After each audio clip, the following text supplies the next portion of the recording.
Hey guys, thanks for all the comments.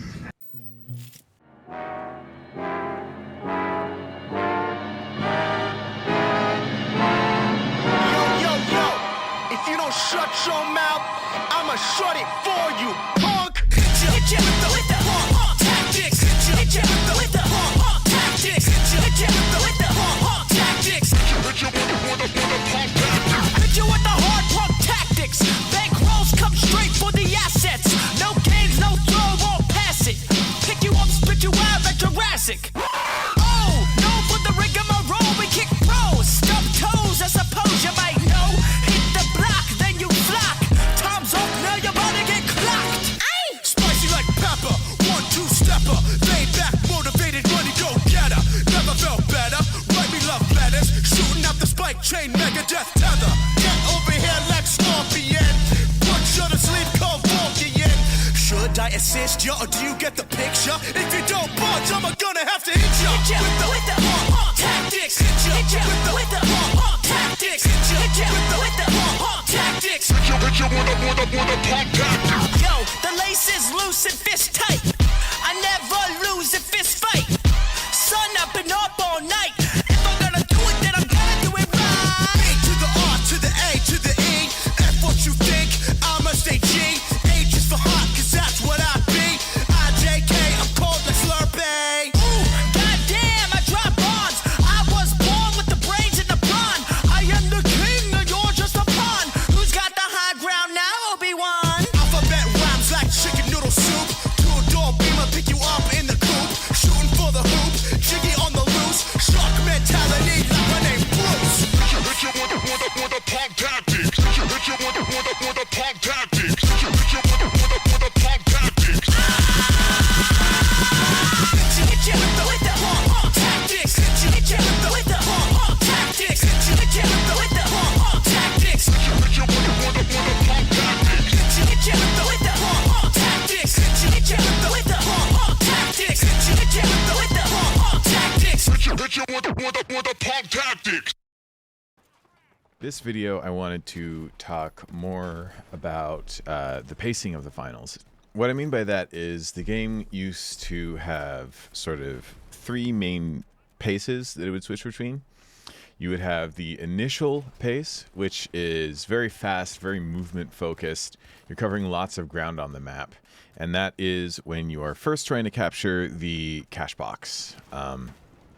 So when the first two cash boxes spawn, you go and activate them, then grab them, go move to deposit them. That whole phase, you sort of, as the depositing team, would throw up your defenses and wait for the convergence of one or more enemy teams to come and try and take the cash box from you. As the attacking teams, you're rushing over to the deposit site, and then you're trying to figure out how to break in. How do we break up those defenses?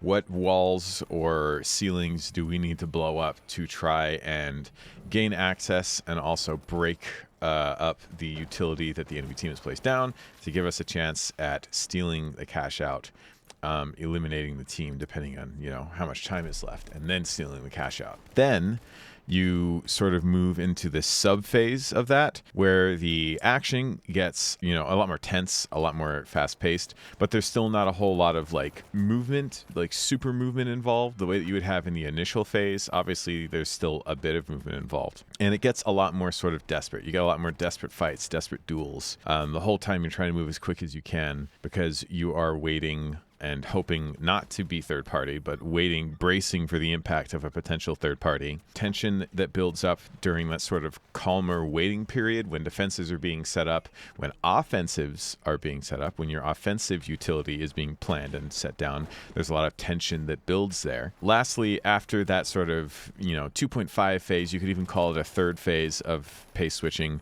You go back to that initial phase, the new cash boxes spawn, you go back to that, high movement, very fast paced action of trying to get to the cash boxes, fighting over the cash boxes, moving all over the place across the map.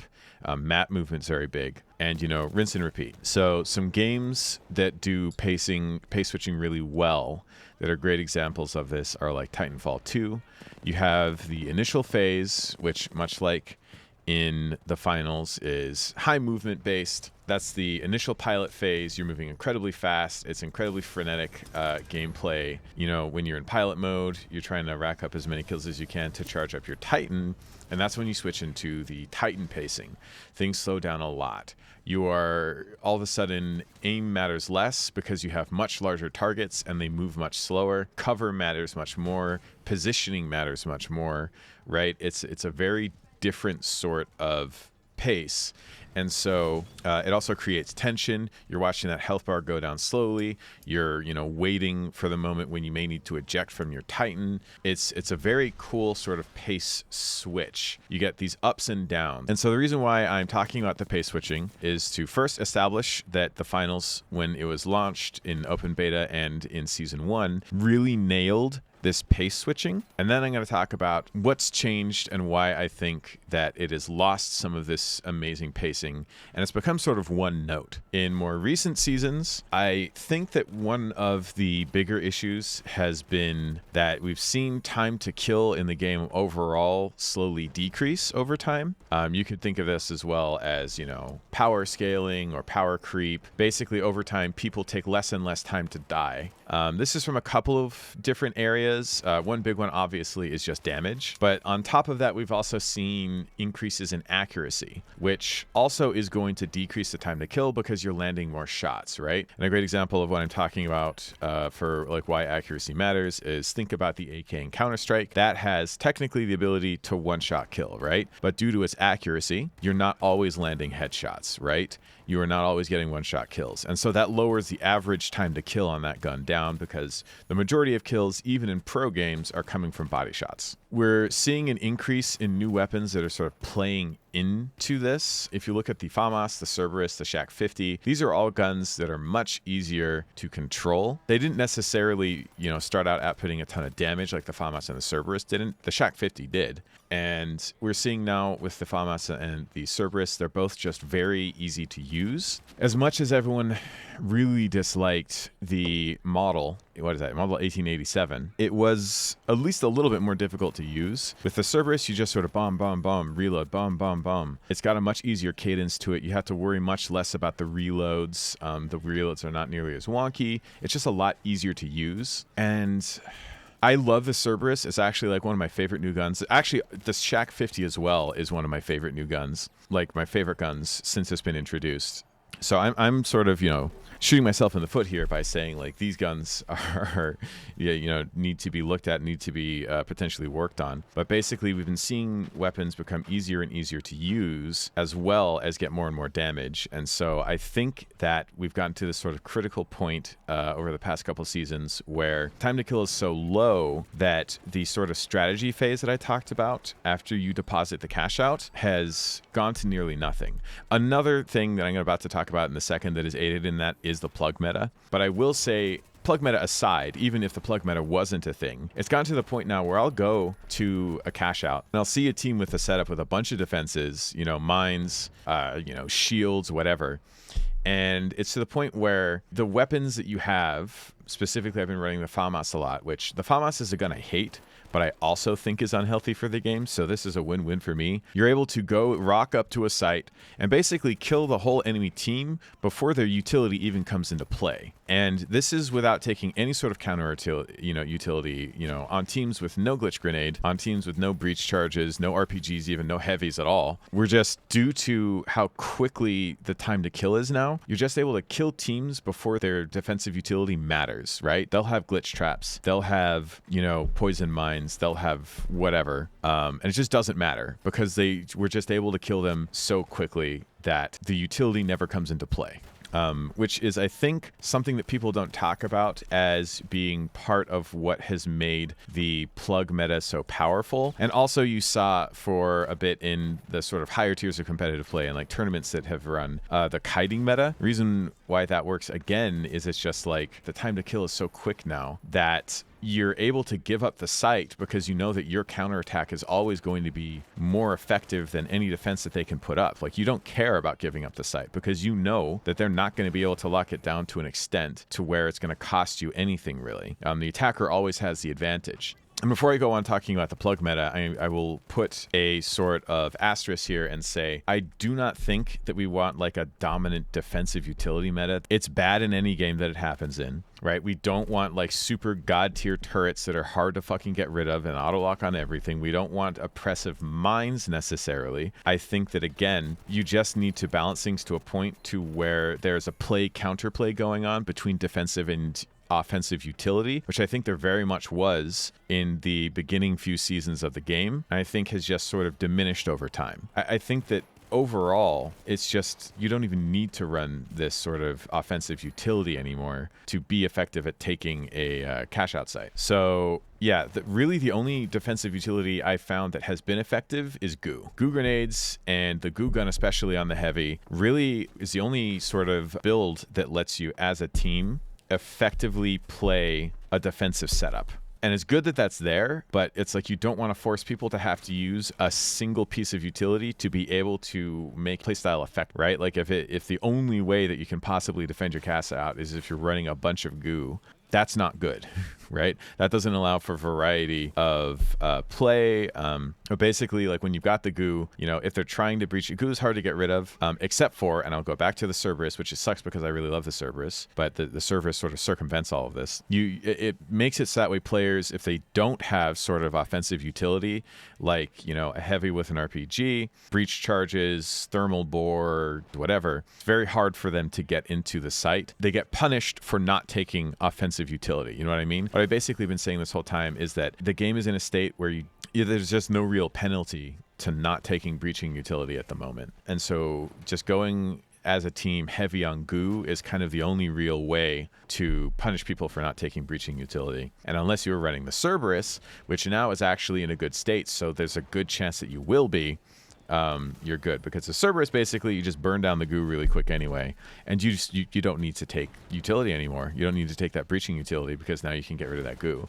So that's another sort of point that makes it, again, that trying to sort of defend is in a worse state. You only really have that original pace where you're fighting over the cash out, you're then rushing quickly to deposit, and then you go and hopefully try to get another cash out, then you sort of wait till the end, then you go and rush in and have a fight that is very similar to the sort of fight that you would have in that cash out phase to quickly run in and swipe the cash box, or rather the cash out station, out from under the defending team very quickly with a lot of just offensive damage, again, before any sort of defensive utility really even comes into play. And yeah, like, you know, poison gas can be easily cleared now and really circumvented with a lot of different means. Pyro's never been effective. It's just really easy to do. I think a lot of people focused on plug meta as being like the culprit here, and I think that they weren't necessarily realizing this issue with pacing, right? I think that when Embark went and nerfed plug meta, that probably what players are seeing is not a huge difference in how their games are playing. And that's because plug meta was only ever really one component of it. Again, I think that this sort of shift towards easier to use weapons and faster time to kill, which basically easier to use weapons just equates to faster time to kill, right? So basically just faster time to kill is kind of the main culprit here. And that's not to say that faster time to kill is bad, right? One of the first instances that I mentioned was Titanfall 2, and in those pilot modes, you've got super hyper fast time to kills, right? It's just like a couple bullets and you know, a pilot goes down. But then again, they are able to, you know, have that mode switch to where all of a sudden everybody's got a lot more HP because they're in those Titans, right? And that's how they're able to achieve the pace switch in that game. I'm not saying that we should have a health change in this game. I know a lot of people, when I made my very first video, we're talking about health changes. I'm not talking about that necessarily. That's, you know, something that developers may consider. Like maybe when you do a cash out, you get some extra shields. I know that they'd experimented with that in a previous World Tour. That could be a solution. I'm not saying it has to be, but it's a potential, and it's something that needs to be looked at, because again, right now with the way that things are, it's all very one note pacing. And I guess with that, we can talk about sort of the potential fix suggestions. And again, since I was already sort of talking about it, yeah, that option that they already were testing out in World Tour is potentially a very good fix, right? When you make the deposit, all of a sudden your team gets overshields, right? And then they can play with whatever the exact health amount is. As anyone who's watched my previous videos likes to know, I really dislike talking about numbers, because then everyone's just talking about like, oh, what you think it should be 50 extra health, that's not nearly enough, or you think it should be 200, that's way too much. That's down to balancing. I don't want to talk about that, because again, it just gives people can harp on the number and then they aren't thinking about the greater concept. That's one potential solution, is giving overshields when you make that deposit. Another solution is just readjusting the TTK, the time to kill throughout the game, and trying to get it more in line with what it was in the open beta or season 1, and whether that's nerfing damage, increasing health, decreasing accuracy, making guns harder to use again, rebalancing offensive and defensive gadgets, making it so that way those gadgets maybe have more power, and so you're more incentivized to want to take them on both sides, because again, we do not want an oppressive defensive meta. And so sort of the last thing I want to mention is I think that some new specializations that cater more to attack and defense gameplay would be very cool. Maybe something on the light that actually helps out with defending, a specialization that helps a bit more with attacking. I know that they've got charge and slam, but that sucks, so they can always use something else. So this video took a bit longer to come out than previous ones, and that's for two reasons. One, I put more effort into this, and two, I just didn't feel like I had something to talk about until I was, talking with somebody in the comments of one of my old videos, and this issue of pacing sort of came up, and I was like, you know what, this is something that really I don't see get talked about a lot, so I just sort of wanted to make a video about it. Hopefully I'm able to edit this whole recording into something that is coherent. This is my first one. I've actually gone ahead and done notes instead of going completely off the top of my head, so hopefully it's a bit more structured, a bit less run on, a bit less rambly. So yeah, if you've made it all the way to the end, you guys are one of the real ones, and I look forward to seeing what you guys have to say in the comments.